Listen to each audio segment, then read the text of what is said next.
Previously on Unnoticed. சொல்ல மறந்துட்டேன். உன்னோட இன்னொரு கனவை நான் 1.95 ஜிபிக்கு ஸ்க்ரீன் ரெக்கார்ட் பண்ணி வச்சுருக்கேன். பார்க்குறியா? பாரு.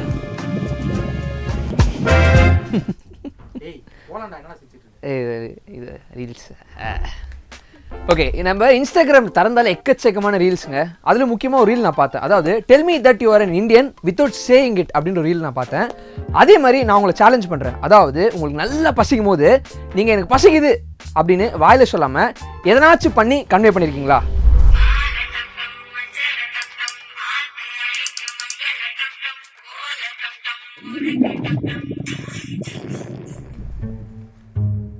பசிக்குதா?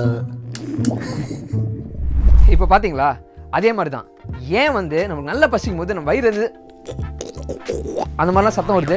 அதை பற்றி நம்ம சொல்ல பார்க்க போகிறோம். So this is me Aravind.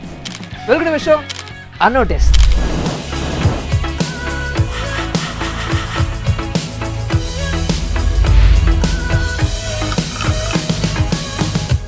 இப்போ நம்ம சாப்பாடை வாயில் வச்சோட இல்லை பக் அப்படின்னு வயிற்றுக்குள்ளே போயிடாது. ஆக்சுவலி என்ன நடக்கும்னா, நம்ம சாப்பிடும் போது உணவு குழாய் வழியாக ரொம்ப ஸ்மூத்தாக தான் நம்ம சாப்பாடு வயிற்றுக்குள்ளே இறங்கும். ஓகேவா? இதுக்கு முக்கியமான காரணம் என்னென்னு பார்த்தீங்கன்னா, நம்மளோட உணவு குழாய் சுருங்கி விரியறதுனால தான். இப்படி சுருங்கி விரிகிற அந்த மூமெண்ட்டுக்கு பேர் பெரிஸ்டால்சிஸ் அப்படின்னு சொல்கிறாங்க.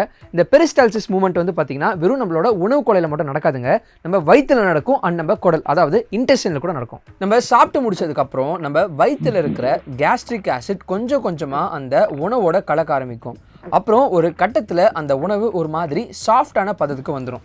இப்போ நம்ம வயிற்றில் இருக்கிற மசில் என்ன பண்ணும் அப்படின்னா, அந்த ஃபுட்டை டைஜஸ்ட் பண்ணுறதுக்காக ஒரு வேவ், அதாவது இந்த பெரிஸ்டால்சிஸை நம்ம வயிறோட மேல் பகுதியிலிருந்து போட்டுவிடும். அது கொஞ்சம் கொஞ்சமாக வயிறோட மற்ற பகுதியிலலாம் நடக்க ஆரம்பிக்கும். இதனால வயிற்றில் உள்ள இருக்கிற ஃபுட் நல்லா மிக்ஸ் ஆகி அது சிறுகுடல், அதாவது ஸ்மால் இன்டெஸ்டைனுக்குள்ளே தள்ளப்படும். இந்த ஸ்மால் இன்டெஸ்டைனுக்குள்ளேயும் அந்த அரைச்ச உணவை மூவ் பண்ண வைக்க ஹெல்ப் பண்ணுறது இந்த பெரிஸ்டால்சிஸ் மூமெண்ட் தான். இது அதுக்கப்புறம் மிஞ்சி போன வேஸ்ட்டை லார்ஜ் இன்டெஸ்டைன் வழியாக வெளியே தள்ள ஹெல்ப் பண்ணுறதும் அதே பெரிஸ்டால்சிஸ் தான். இந்த மசில் சுருங்கி விரியறது அப்படின்றது நம்மளோட வயிறு ஃபுல்லாக இருக்கும் போது மட்டும் நடக்காதுங்க. நம்ம வயிறுக்குள்ளே இருக்கிற கண்டென்ட் ஃபுல்லாக ஜீரணமானதுக்கு அப்புறம் கூட பார்த்தீங்கன்னா இந்த சுருங்கி விரியறது அப்படின்றது நடக்கும். இதுக்கு என்ன காரணம் அப்படின்னு பார்த்தீங்கன்னா, நம்ம வயிற்றுக்குள்ளே இருக்கிற மசில். இந்த மசில் என்னடா ரொம்ப நேரமாக வயிற்றை ஃபில் பண்ணாமல் வச்சுருக்கான் அப்படின்னு தெரிஞ்சுக்கிட்டு ஒரு இண்டிகேஷனை கொடுக்கும். அதாவது டேய், உன் வயிறு எம்டியாக இருக்குடா, நீ ஒன்றும் சாப்பிடல அப்படின்ற ஒரு இண்டிகேஷனை கான்ட்ராக்ஷன் மூலிமா போட்டுவிடும். அதாங்க இந்த மசிலை சுருங்கி விரிவிக்கிறது. இதுக்கு பேர் தான் ஹங்கர் கான்ட்ராக்ஷன் அப்படின்னு சொல்லுவாங்க. இது நம்மளோட ஸ்மால் இன்டெஸ்டைனில் கூட நடக்கும்.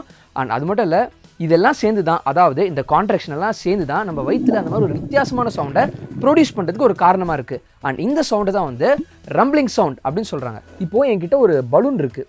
இதில் நான் சில டிஷ்யூ பேப்பர்லாம் நல்லா கசக்கி போடுறேன். அப்புறம் இந்த பலூனில் நம்ம தண்ணியை ஃபில் பண்ணிப்போம். இப்போது இந்த பலூனை இப்படி நசுக்குவோம். இப்போது இன்னொரு பலூன் எடுத்து இதில் காற்றை ஊதி இதே மாதிரி நசுக்குவோம். இந்த காற்று ஊதின பலூனில் சவுண்டு நல்லா வித்தியாசமாக வருதுன்னு நீங்கள் கவனிக்கலாம். ஸோ இதே மாதிரி தான் நம்ம வயிறும் கூட. அதாவது நம்ம என்ன தான் சாப்பிட்டதுக்கப்புறம் மசில் கான்ட்ராக்ட் ஆனாலும் கூட இந்த சத்தம் எதுவுமே கேட்காது. ஆனால் இதுவே நம்ம காலையில் எதுவுமே சாப்பிடுன்னு வச்சுக்கோங்களேன், நம்ம வயிறில் இந்த ஏர்லாம் ட்ராப் ஆகி இந்த கர் அப்படின்ற சத்தம் கேட்குது. So simple. அண்ட் உங்களுக்கு இந்த சத்தம் டோட்டலாக கேட்கவே கூடாது அப்படின்னு நினச்சிங்கன்னா நான் சொல்கிற அட்வைஸை ஃபாலோ பண்ணுங்கள். அதாவது நல்லா சாப்பிடுங்க, அவ்வளோதான். எதுக்கு இந்த லைட் ரெட்டு ஒயிட்டு? ஆர்கன்ஸ் கலருக்காக. ரெட்டு, ஓ, ஒரு ஆர்கனுக்குள்ளே இருக்க மாதிரி. அப்போ நான் ஒரு ஆர்கன்லேருந்து பேசிக்கிட்டு இருந்தேன் எல்லாரும். சூப்பர்.